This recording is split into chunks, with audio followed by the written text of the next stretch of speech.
TellyCast, the TV industry news review. Hi, I'm Justin Crosby, and welcome to this week's TellyCast. I hope you're enjoying the series so far, and if you are, I have a quick favour to ask. Please give us a rating and a quick review.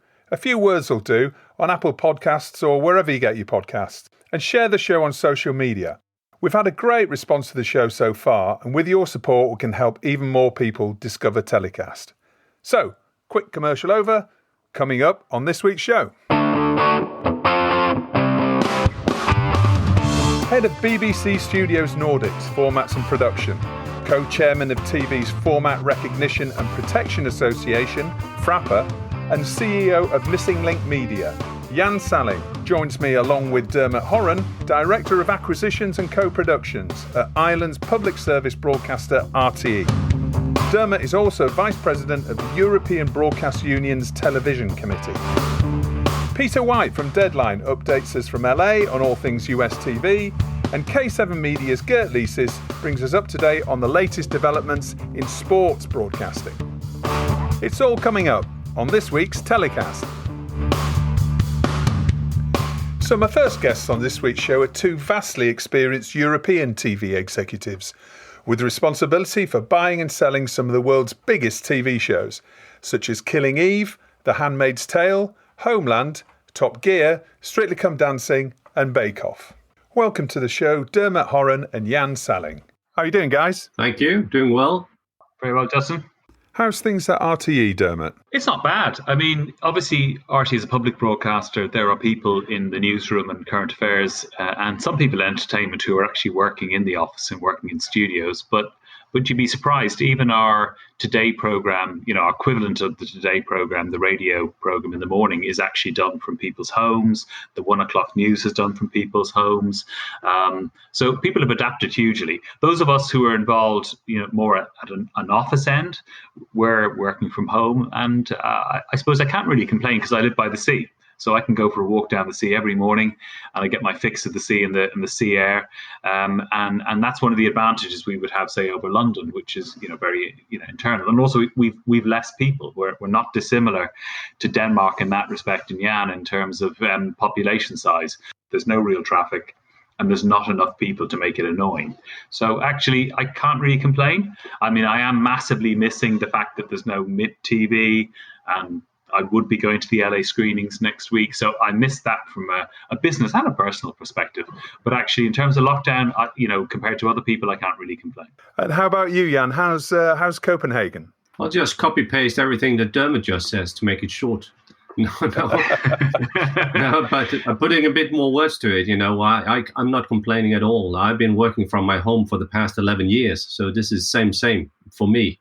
I was doing it in my previous occupations as well, and in the previous one as well. So for 11 years, I've been working out of this basement of mine in Copenhagen. And I also, as Dermot, live right by the sea and have a forest right by. So I get my fair dose of fresh air and nature, and to preserve my sanity. But besides that, business-wise, I think we get deals done all the time. Things are on hold, which has to be on hold, but then other deals are done. There's a lot of things in development and in pre-production and in planning phases, which is actually quite nice because now everybody has a lot of time to discuss, plan, work creatively with stuff and think out of the box. Which we seldom have the time for because we're running in and out of productions and having deals done, and everybody's so stressed up. So I actually think this is a nice time. I feel quite almost ashamed to say that I'm enjoying it, but I am kind of enjoying it. I think this is a great time for bringing perspective to the business and to everyone's life. Well, I'm sure we all agree a little perspective goes a long way right now. Dermot, we'll start with your first news story, if we may. You've chosen a piece in Broadcast on the summer of nostalgia for broadcasters. Can you talk us through that? Well, I suppose the first thing is there's not a lot of new production happening. So, people are relying on repeats. They're relying on their library. They're relying on their archive. But also, I think there's an appetite for this. I mean, one of the things that that we've done is we've scheduled a number of classic movies every weekend. And these are very well-known classic movies, from Spartacus to Dr. Zhivago to Casablanca to The Magnificent Seven. And actually, they've been hugely popular. One, there's a lot of people who are stuck at home anyway. Anybody over the age of 70 in Ireland over the last 7 weeks has been cocooned at home effectively by law. But a lot of people have been made unemployed or are furloughed or, are working from home. And, if you put on particularly a long movie like Dr. Zhivago for 3 or 4 hours, for that duration, people just get transplanted back to a time, if they're of a certain age, when they actually went to see it in the cinema and can remember the frisson of seeing, Omar Sharif and Julie Christie, or if they're younger, maybe remembering they watched it in telly when they were in their youth. So those kinds of kind of nostalgia pieces are actually providing almost a public service. And we've gone ahead and we've done a big promo on RTE showing all these clips of these movies. And they're actually rating as highly as some of our new movies. So that's one element of nostalgia. And I suppose the other element then is, one of the things I've been doing is, under our terms of trade in Ireland, RTE gets access to Irish content that we commission for about 5 years, a certain number of runs over 5 years. At the end of that period, that material ends up rightly back with the independent producer. And so what we've been doing is we've been licensing, classic dramas and classic comedy dramas and comedies from Irish producers. That's worked really well because, again, that kind of drama has a second, audience with younger people. It has a nostalgic audience with older people. And also, from a business perspective, we've been able to put some money the way of independent producers in Ireland who, are doing a lot of development at the moment, but actually aren't in production. So actually getting a relicense fee for, 3 series of a drama they made in the 1990s actually is keeping their office going for the next number of months as well. So I'm conscious of that as well. So for all sorts of reasons, I think nostalgia it's a broad term, but it's working. Now, it can't just be nostalgia. And that's why, in your intro, you mentioned series like Killing Eve, and we've got Normal People on as well at the moment. So it's important that we offer the audience something new and fresh.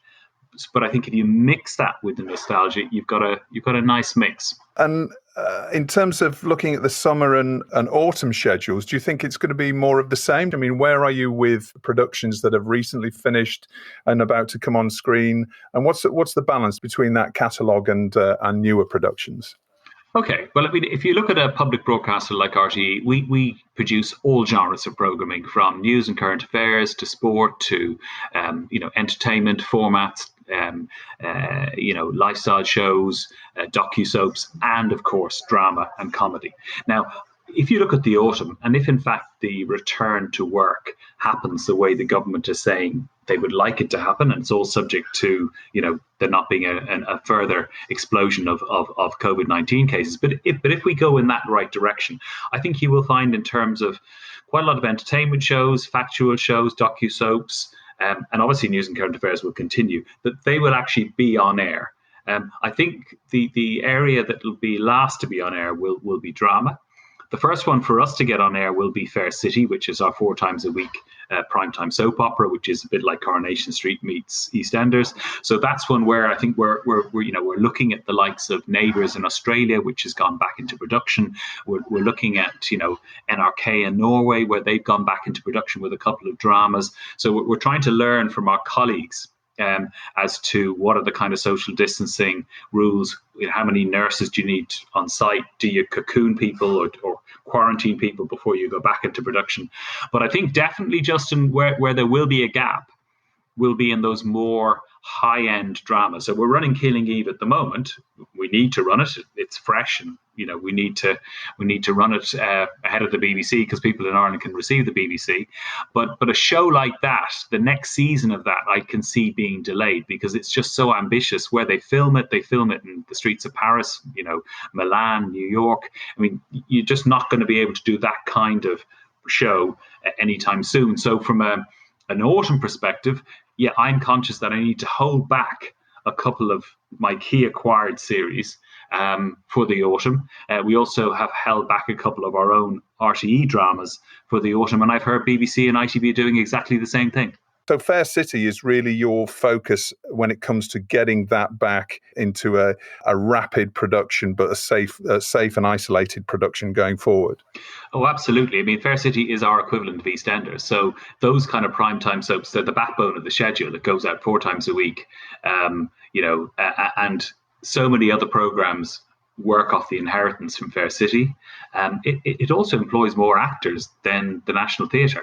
I mean, there's a kind of a public service in actually getting that back into production, and also soap operas, which are contemporary, popular dramas, actually reflect the mood of the day. So actually, in scripted form, you can actually reflect what's going on. And we've heard that the BBC have been talking about including COVID-19 stories into EastEnders when it returns as well. And which a drama like Killing Eve is something to have a long shelf life. So that won't cover something like that. But a primetime soap opera is very different. So it actually is very important to the schedule, and that would be our number one. But that being said, we've a drama we're shooting in the west of Ireland, and we're 5 weeks into a 12-week shoot called Smother with Dermot Horan, female skewing drama, and that is one we want to get back into production because we're already committed. We've spent all the money on the pre-production and half the production, so that's a key one to get back into production as well. No, of course. Well, all the best with that, and hopefully that will be happening sooner rather than later as we all move out of this current lockdown scenario. Jan, moving on to your first story, you've highlighted a story from Variety where MIPCOM organisers are waiting until September to make a decision on whether or not the October event will happen. How likely do you think it is to go ahead? I think it is, from a personal point of view, I think it's very unlikely that MIPCOM will happen, which I think a disaster for all of us. And as Dermot said, both on a professional note and on a personal note, I would say that we need these big unifying markets where we can all have our portions of FaceTime. I like Zoom. I like, as I said, working from home. I think this is a very efficient way to do pre-production, planning, creative work, development and stuff like that. But for the real deal making, FaceTime and personal contact and personal relationships, which we have all built over the past 20, 30 years, are crucial. We need those. It's impossible to keep in contact with everybody over a Zoom. So in that sense, we need the market. I would hate to miss MIPCOM. I think missing MIPTV was a blow, but we can survive that. But missing MIPCOM would be a disaster. So I have it in my prayers every evening that we will have a MIPCOM. But unfortunately, I doubt that it will happen because logically, with Cannes Lion also in October cancelling, and logically with France hit in the way it's been hit, and the airlines hit the way they've been hit, and they're lying down with broken backs and wings. Norwegian are struggling with bankruptcy almost. SAS here in the Nordics have fired 1/3 of their workforce, 4,500 people, and are cancelling a lot of their airlines. And with France as one of the worst hit territories, can we really see 13,000 people from all over the world gathering together in Cannes already in mid-October, so close to where we are now? Isn't that a bit too close, logically? So logically, I would say, no, it's not going to happen. But I hate it. Yeah, and so if it doesn't happen, you mentioned you've been actually working from home for a long portion of your career, no doubt helped by Denmark's superfast broadband, which is hopefully something that the rest of Europe can catch up with, certainly in the UK. That might be something that we'll be looking at a little bit more going forward. But if it doesn't happen, and as obviously lots of these major events haven't over the last few months, we're obviously being forced to change our behaviour in the way that we're doing business. As you said earlier, we are still doing deals, and the business is moving forward into this new normal. Do you think there could be some positives to come out of it in the long term when we finally move out of certainly this immediate phase? Do you think we can look forward to positive new practices in terms of our regular working life within the TV industry? I'm 100% sure we will find positive things. And already now, I think we see positive things coming out of it.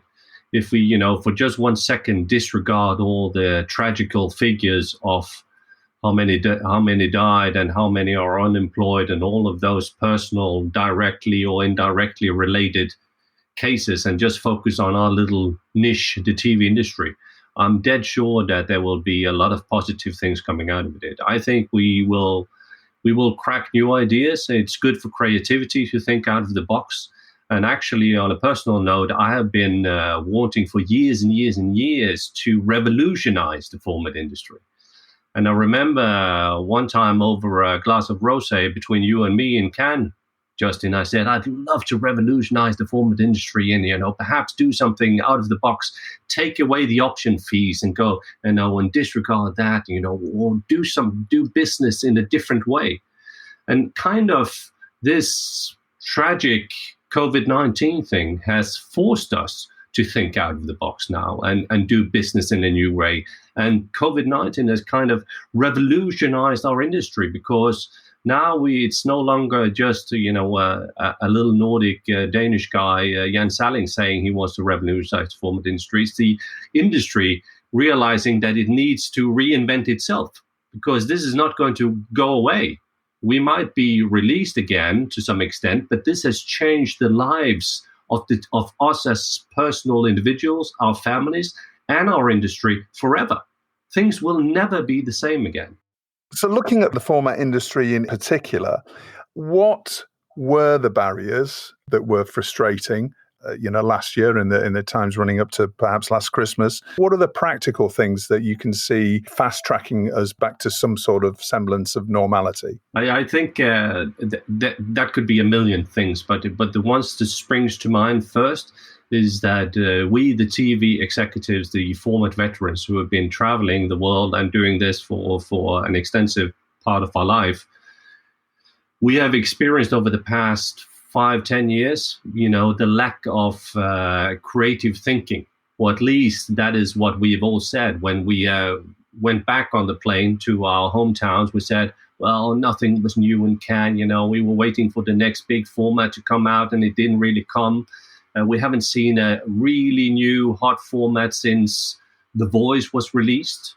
And then you had the Israelis with small bubbles, but they never really kicked off. And then you had last year The Masked Singer, which sort of sparked some new creative thinking and hope for the creative industry, that it was actually possible to think outside the box, and somebody would be willing to take chances on new, bold ideas.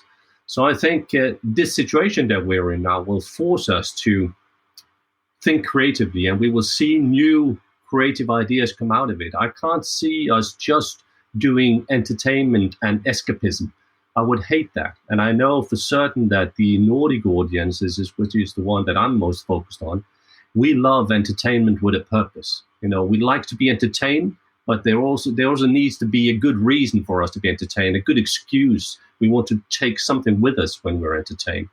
So that is why we are keen on factual entertainment shows. And I hope that the world will be able to hold up a mirror towards the world and sort of reflect that into the formats that we develop, commission, produce, and air going forward. So it's not only stupid, brainless escapism, but it's actually something that we as individuals and personal being can relate to, which reflects the new normal, the new world, the new standard.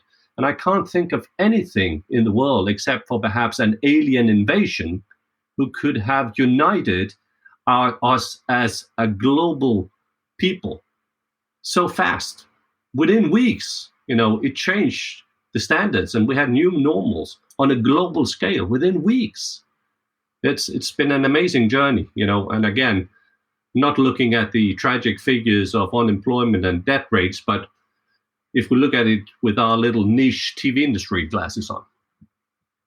Well, I mean, certainly the creative industries have got a fantastic track record of overcoming adversity and taking adversity as a and basically spurring on new ideas and new formats.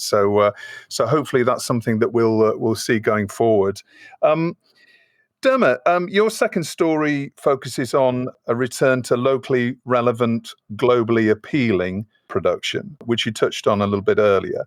Tell us a little bit more about that. Well, I think obviously from an RTE perspective or an ITV or Channel 4 perspective, when you commission drama, and it is the most expensive thing you'll do, even though you'll get funding internationally and you'll get tax breaks, it's probably still, in terms of what you contribute, the most expensive thing you do. So you really want to get a bang for your buck domestically. It needs to work domestically. But at the same time, you're reliant on a lot of international money. Now, 20, 25 years ago, there was this awful phrase, Euro pudding, that, you'd put together a whole load of characters. So there'd be an Interpol service around the world or in Europe. And it never really worked for anybody. And what seems to have emerged, again, looking at Jan there, what came out of Denmark and what came out of Sweden, and I'm thinking of things like Borgen. I mean, a series like Borgen, which I know that Denmark's Radio are looking to do another series of that. I was watching Borgen from Dublin, and I was looking at an intelligent, middle-class woman who was trying to grapple with a relationship with her husband, her children, and actually being a senior politician in a government in a Western democracy. I actually could relate to that entirely. So it was absolutely Danish, and you could tell from the furniture and the lovely lampshades and all the. This is Copenhagen, but at the same time, it worked for me in Dublin, and it worked for people in London, and it worked for people in Brussels.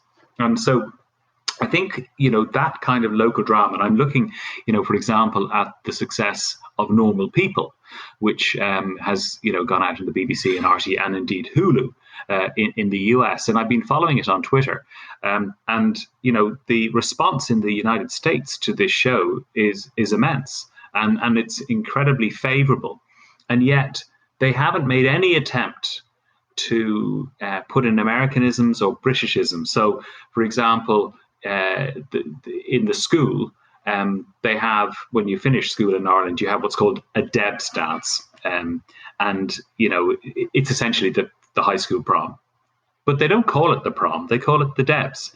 The A levels, in Ireland are the leaving cert, and so people just call it the leaving. How are you getting on in the leaving? Now, if you're watching it in the States, you automatically translate leaving cert to the SATs. If you're in the UK, you translate it to the A levels. So you haven't made any compensations for making this international. You've made it actually absolutely authentically Irish, and in the case of Borgen, authentically Danish, but it has this international appeal. And I think as we move forward and we find that actually doing some of these hugely international, hugely ambitious dramas that involve filming on several continents, like Mac Mafia or Homeland, that will be a challenge in the short to medium term. But potentially where there will be an opportunity will be these local dramas that will be, supported by local broadcasters or SVODs or VODs. But also, I think you will find that there will be this international appeal for them. And also from a practical perspective, if you're filming somewhere local, so think of a BBC series like Last Tango in Halifax, set in Yorkshire, relatively small cast, brilliantly written by Sally Wainwright. But actually, in terms of the number of people involved there who need to be tested, etc., it's quite contained. and yet it has international appeal. So I think those kinds of dramas are the kinds of dramas that we'll probably see will be the first round of dramas that will be brought to the market. That's really interesting, and I can imagine that the regional relevance is probably what makes them so internationally successful, because they are genuinely creative and they feel genuine, essentially. They feel genuine. They feel authentic. You actually, when you watch them, if you're not from that country or that region, you learn a little bit about how that region works and how they dress and what their houses are like, what the interiors of their houses are like, what their gardens like, where they go to school, But at the same time, you can relate to them because they're humans. So in the same way as Jan is saying, this is COVID-19 has brought the world together. Yeah, we brought the world together because we're all looking at each other and saying, well, how are Denmark getting on? How's Czech Republic? How come they've done so well? The same as us, they're Europeans in the European Union.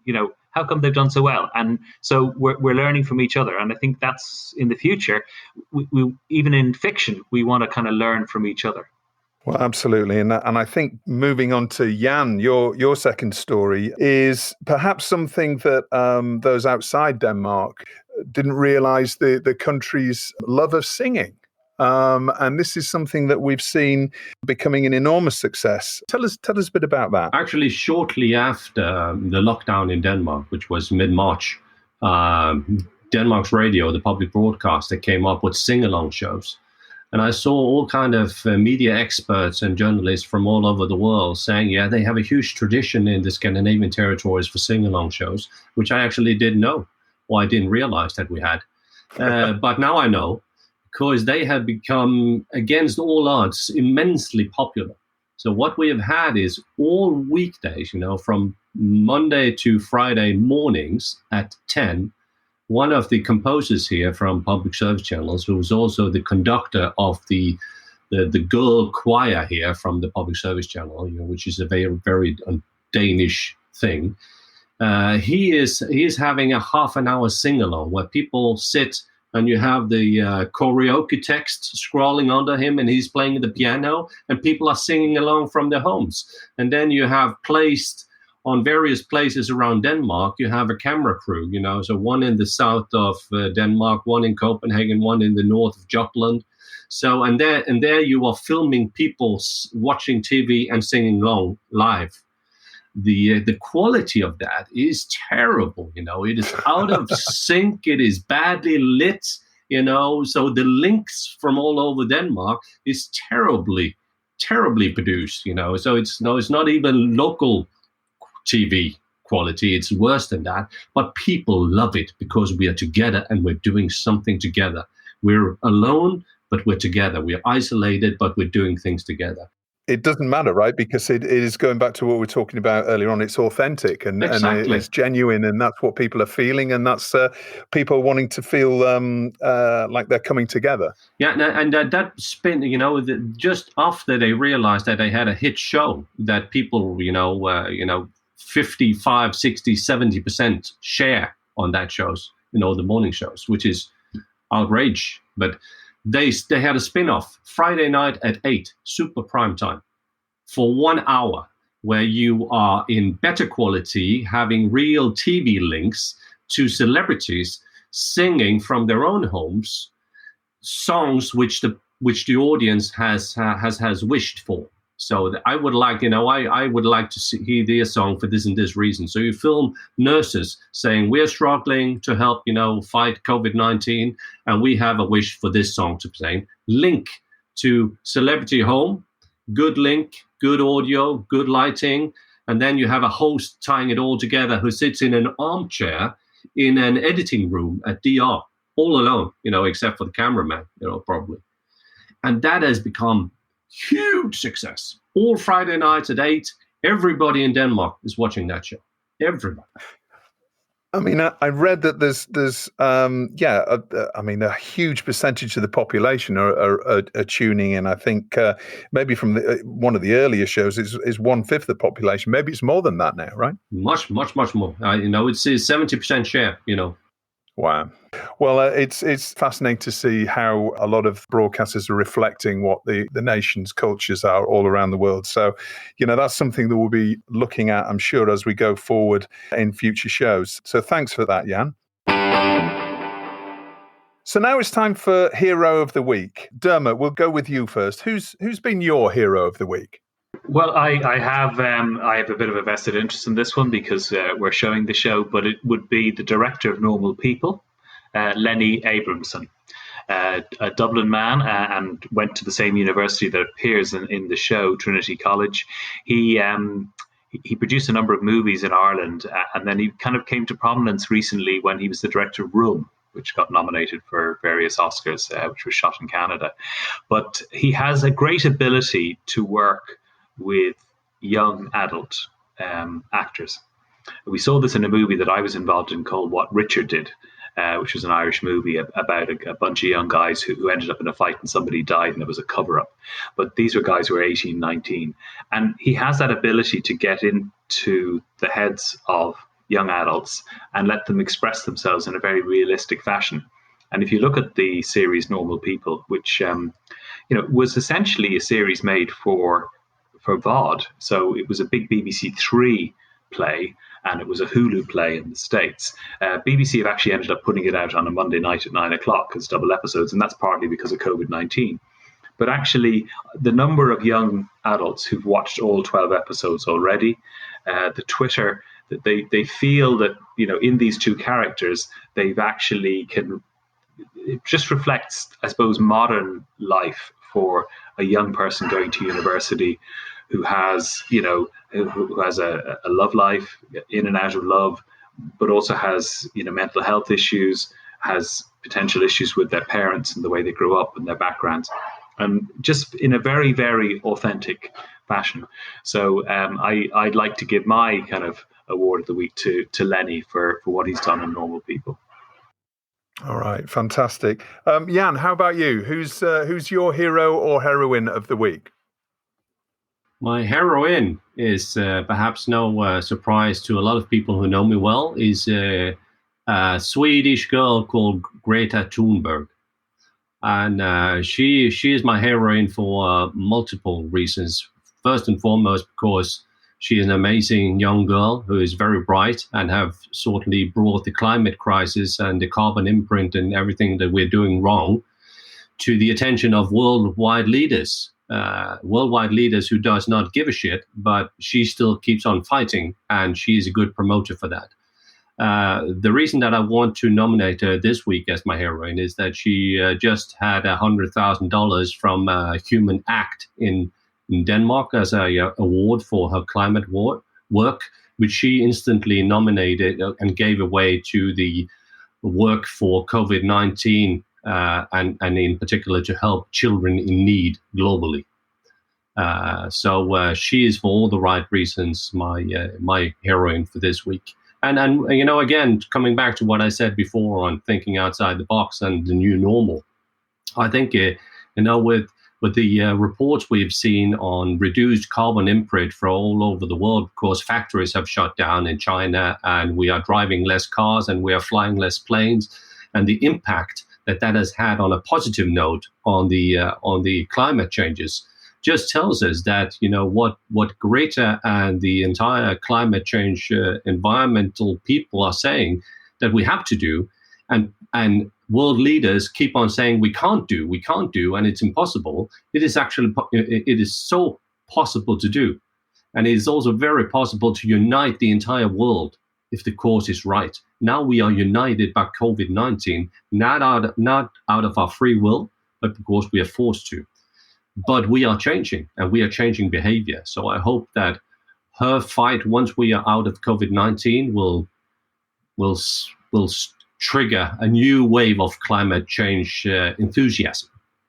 Yeah, well, obviously she's an incredible young woman, and we can all learn a lot from her. And as you say, now perhaps is the time that we can take a pause and think about the way that we do things going forward in terms of our everyday life. I mean, speaking from somebody who lives in the centre of London, the air quality now is extraordinary. It's like living in the countryside, and and I actually find myself walking outside the house to look at a plane when it comes over, because it's so extraordinary to hear plane noise now. I mean, it is perhaps a time for us to really look at all of the ways that technology can help us, and really move forward in terms of moving away from those old ways of doing things that were damaging the planet. So moving on to Get in the Bin. And Get in the Bin is obviously our weekly opportunity to throw somebody or something into the bin. It could be TV industry, it could be something outside the TV industry. But Dermot, tell us who you're throwing in the bin this week. Well, I'm not throwing a person in the bin. I mean, those who know me over my many years in the industry, I tend to be relatively diplomatic. I don't like to make too many enemies. That being said, I read on Friday that the French drama festival Série in Fontainebleau was going to be cancelled this year, and there was going to be an online market. And I just wanted to kind of knock that on the head and say, you can have online screenings, but I don't think you can have an online market. And it gets back to what Jan was saying about MIPCOM. I mean, I'm on the EBU TV committee. I'm a vice president of that. We travel probably too many times a year. We're having online meetings now. I could see after this that I will at least halve the number of traveled meetings I go to for that particular organization and reduce my carbon footprint. But actually, you could argue that by having 70 meetings in 1 week, with one flight there and one flight back, is actually a very reduced carbon footprint, a very effective way of actually meeting the maximum number of people in the minimum amount of time. And that face-to-face that you have at a market like MIPCOM, not just the 70-odd meetings, which anybody who's not in the industry finds outrageous, but it is actually true when you actually add them, every half an hour from kind of 8:30 in the morning till 6. It's actually the people you just bump into on the Croisette, the people, when you're going past the number 72 bar, or, you're going past the Carlton, you just see people and you say hello to them, and you just keep in touch. And I think, online markets won't do that. And I think it's a misnomer to call something an online market. I think if something doesn't happen, you can by all means have an online screening and invite people online to look at it on whatever platform they want. But don't call it a market, because I don't think it's a market. Interesting. Thank you for that, Dermot. Jan, who are you going to throw in the bin? Well, perhaps it's obvious. If you have listened to everything else I've said in this podcast, it's obvious who I'm going to nominate. And it's almost too obvious. I would like to throw Mr. Donald Trump into a bottomless bin. He is a disgrace to humanity. He's a disgraceful president. He is in all ways I can mention, he is a disgrace. So I would like to throw him into the bin and put the lid on and leave him there to rot. Okay. All right. Well, thank you, Jan. That's very, very clear and strong view. And thank you. And I think there's a lot. No, it's a Nordic frankness. You always appreciate the Nordic frankness. Yeah. We do, and I thank you for your Nordic frankness today. It's been fantastic for you to join us, and to you, Dermot. Thank you again for your insights, and we look forward to seeing you in person sometime soon. Thank you, Justin. Cheers, Justin. So it's that time in the week where we get to go over to LA and speak to Deadline's Peter White. How are you doing, Peter? Hi, Justin. I'm good. Yeah, the sun is shining. So no complaints here. Great. Well, we'd expect nothing less from LA. We were talking to Jan Salling earlier on in the show about formats and how formats have been affected by the current crisis. So your first story today was a little bit about one of the world's biggest formats of recent years, The Voice. Yeah, it came back last night.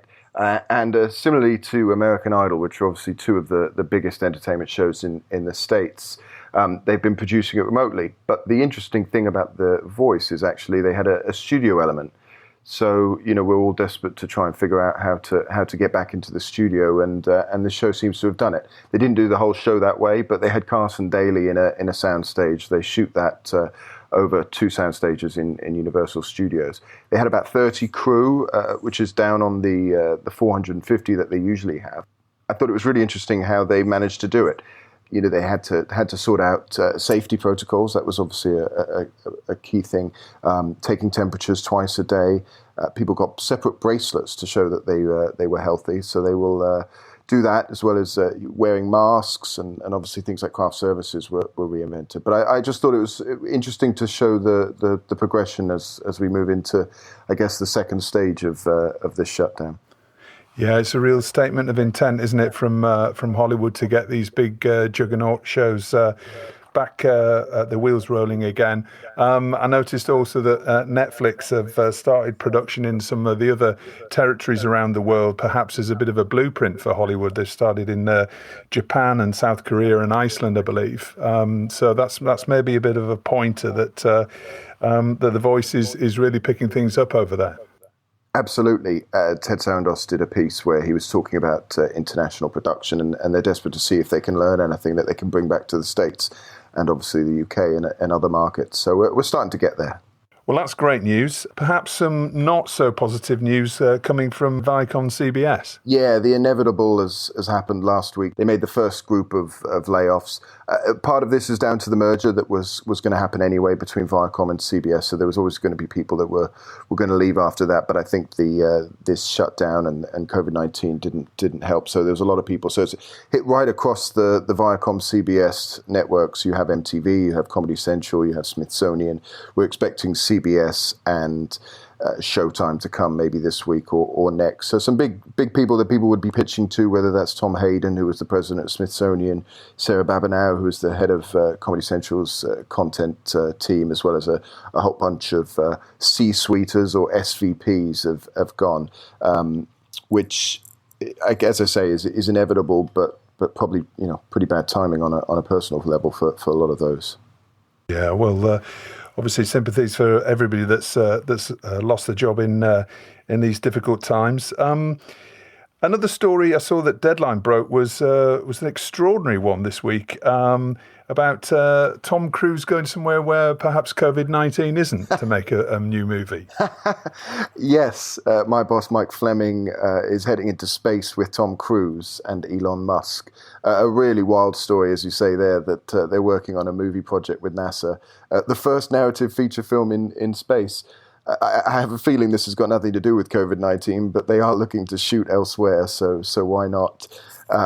Who knows? Mission Impossible is Tom's brand, so if this is anything like that, we'll see. It's fascinating to watch. I guess, I know that we joked at the time that Battlestar Galactica might do the same thing, because that was a big story this week. They found a showrunner with Michael Leslie, who Brits best know as the guy behind The Little Drummer Girl, the BBC and AMC co-production, and he's now going to be the showrunner for the reboot, which is heading to Peacock. A huge move for him. Will really take him to that next level, and it's obviously a franchise that NBC is keen on after the success of the Ron Moore series a few years back. Well, we look forward to seeing how that one develops, and as ever, Peter, thank you so much for joining us, and we look forward to catching up with you next week. Thanks, Justin. It's time to catch up with K7 Media's Gert Licis. And this week, Gerts, we're going to be talking about sports broadcasting. Yes, you are very right, Justin.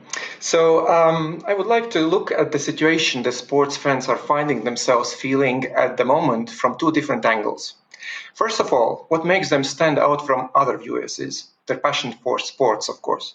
They are in constant need to get their regular dose of adrenaline, those nail-biting moments sitting on the edge of their seats, cheering for their idols, swearing at their rivals and missed opportunities. This is where the event television is at its utmost, providing this exclusive feel of being here and now and becoming an eyewitness of the moments that will make history.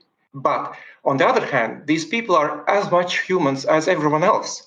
And thus, currently, they are looking for the same tone and values as any other viewer. They are looking for escapism, for times when the world was a better place, when it was possible to travel to any corner of the globe, and to get an emotional confirmation that they are not alone in these current crazy circumstances.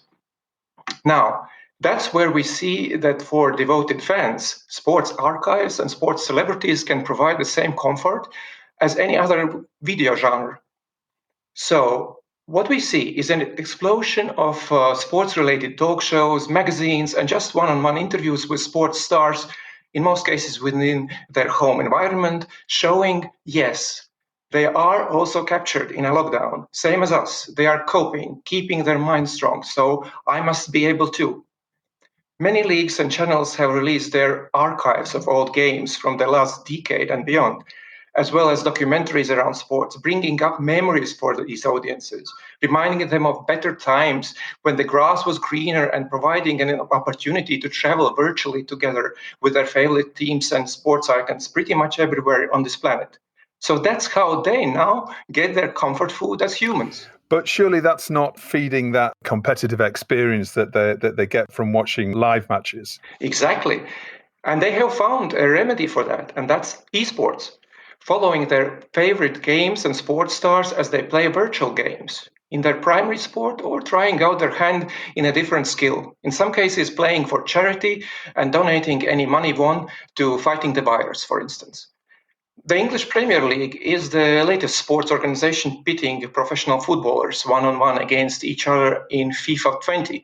The first round of matches clicked off on 21st of April via Sky Sports Football YouTube channel, as Aston Villa's John McGinn took on Brighton's Neil Maupay. The same is happening with other ball games like basketball or baseball, as well as other sports. The very first race of NASCAR racing series on Fox Sports, for instance, drew in almost 1 million viewers. And just the most recent example from this week, the collaboration between IMG and Facebook Gaming, which resulted in the stay-at-home slam featuring tennis stars, including Serena and Venus Williams, Kei Nishikori and Naomi Osaka, paired up with a celeb not known for their tennis skills and playing doubles and competing in a live-streamed Mario Tennis Aces tournament for charity, with commentary provided by tennis legend John McEnroe and YouTuber Justine. So we were talking about viewers, but how about the current situation for sports broadcasters as a business? Well, the initial blow caused by the cancellation of the sports events and games in particular has been devastating to both sports organizations as well as broadcasters, no question about that.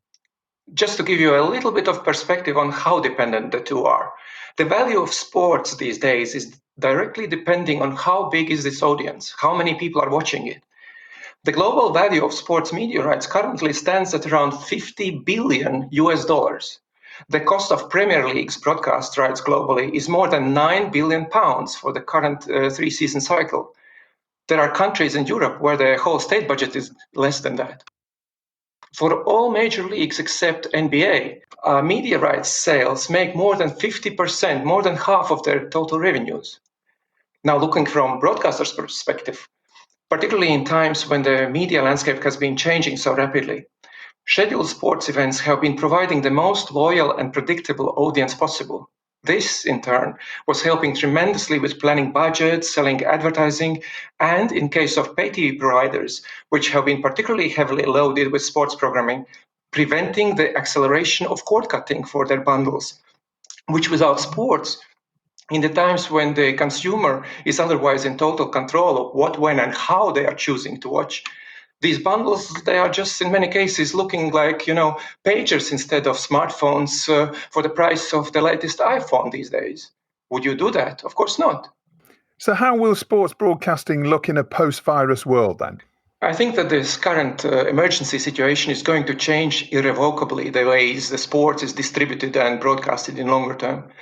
This is likely to accelerate adoption of direct-to-consumer services, streamers, and decline of cable in sports distribution. And the major sports organizations will realize that they could get more profit out of selling their own content themselves, making more smaller deals and increasingly with digital players. But the other change, not less important, is that we are going to see more and more what's called gamified viewership. Viewers taking control of the sports watching experience instead of being just passionate but passive game fans. They will expect to switch the camera angles by themselves, follow statistical analysis and fan commentary, experience co-viewing and live chats with fellow fans, and even live gambling. These add-ons bring along new monetization opportunities as well, which can actually provide some relief in situations like this in particular, as the recent data show that direct response advertising, which is advertising calling for a viewer's immediate action, like, for instance, clicking on the link and buying an item or service, is much less severely hit during this crisis than other types of advertising. And naturally, a similar model will be applied to esports as well. So we can tell with a high degree of certainty that both industries, sports and esports, will be looking at strategies to broaden their collaboration to continue this momentum. Well, it's certainly a very interesting time for sports broadcasters, and we're actually not far away from the German Bundesliga coming back, which is probably one of the first major football leagues in the world. So we'll be looking at that very closely to see how the authorities and also the broadcasters deal with that. Girts, thank you so much for your time this week, and we look forward to hearing more from you next week. Thank you. See you soon.